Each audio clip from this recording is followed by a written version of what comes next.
계속해서 춘천에서 전해드립니다. 이달 초 과테말라에서 귀국한 코로나19 확진자와 확진자의 3살 배기 딸과 60대 모친이 오늘 확진 판정을 받았습니다.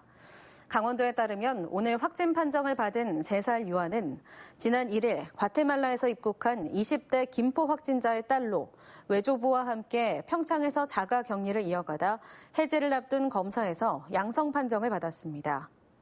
손녀를 돌보던 60대 외할머니도 확진 판정을 받았고 함께 지내던 1살 배기 동생은 선별진료소에서 검체를 채취하기 너무 어려 강원대병원에 입원 후 검사할 예정입니다.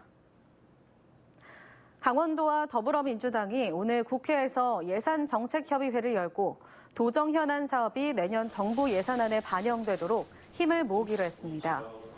강원도는 춘천 수열에너지 클러스터와 대관령 산악열차 건설 등 정부의 뉴딜 정책과 연계한 강원형 뉴딜 사업을 집중 설명하고 당 차원의 적극 지원을 요청했습니다. 또 용문 홍천철도 건설과 레고랜드 모노레일 설치 등 경제성이 낮게 평가된 SOC 사업과 국회 문턱을 넘지 못하고 있는 폐광지역, 접경지역 특별법 제정 등 현안 해결을 위해 관심을 가져달라고 건의했습니다. 더불어민주당 허영 국회의원이 춘천 옛캠프 페이지처럼 정화된 토양에 잔여 오염물이 확인됐을 때 민간 검증단의 재검증을 뒷받침하는 법 개정안을 대표 발의했습니다. 토양환경보전법 개정안에는 지역 주민 등이 재검증을 요청할 경우 정부가 재검증에 나서고 이를 위한 민간 검증단에 시민단체 등이 추천한 전문가가 포함되도록 한 내용을 담고 있습니다.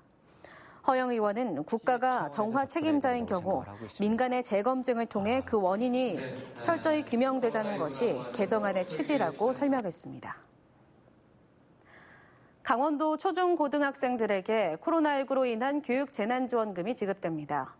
강원도 교육청은 오늘 도의회 본회의에서 교육재난지원금 지원 조례가 통과돼 올해 쓰지 않고 남은 급식비 96억 원을 교육재난지원금으로 지급하기 위해 지자체와 협의에 들어갔습니다. 도교육청은 강원도와 시군의 동의 거부로 도교육청 자체 예산으로만 지원할 경우 학생 1인당 2만 5천 원, 도와 시군 모두 동의할 경우 최대 6만 5천 원까지 교육재난지원금 지급이 가능하다고 밝혔습니다. 도내 아동학대 사례가 늘고 있지만 아동보호 체계는 미흡한 것으로 나타났습니다. 오늘 강원도의회 임시회 5분 자유발언에서 김형원 의원은 아동보호전문기관 강원권역 사업보고서를 인용해 2018년 아동학대 사례는 총 1,451건으로 5년 전과 비교해 2.3배 증가했다고 밝혔습니다. 김 의원은 도내의 경우 아동보호전문기관이 4곳만 설치돼 평균 4개에서 5개 시군을 관리하고 있다며 아동보호기관 추가 설치와 인력 확충 등을 제안했습니다. 최근 도내 채소 가격이 하락세를 보이자 강원도와 농협강원지역본부가 오늘부터 다음 달 19일까지 전국 대형마트에서 강원 농산물 기획특판 행사를 엽니다. 강원 주력 농산물인 고랭지 배추와 옥수수 등 채소 20여 품목과 과일과 곡류, 축산물을 저렴한 가격으로 선보입니다. 이번 특판은 영남권 대형마트를 시작해 이마트와 롯데마트, 홈플러스와 기업형 슈퍼마켓 등 1,870여 개 매장에서 진행됩니다. 춘천시가 민관 산학 협력을 통해 춘천형 노인 돌봄 체계를 구축합니다.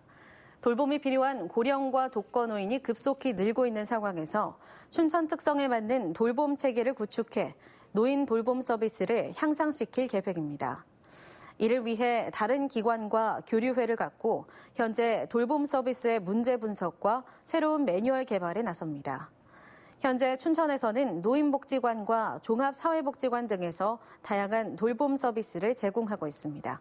지금까지 춘천에서 전해드렸습니다.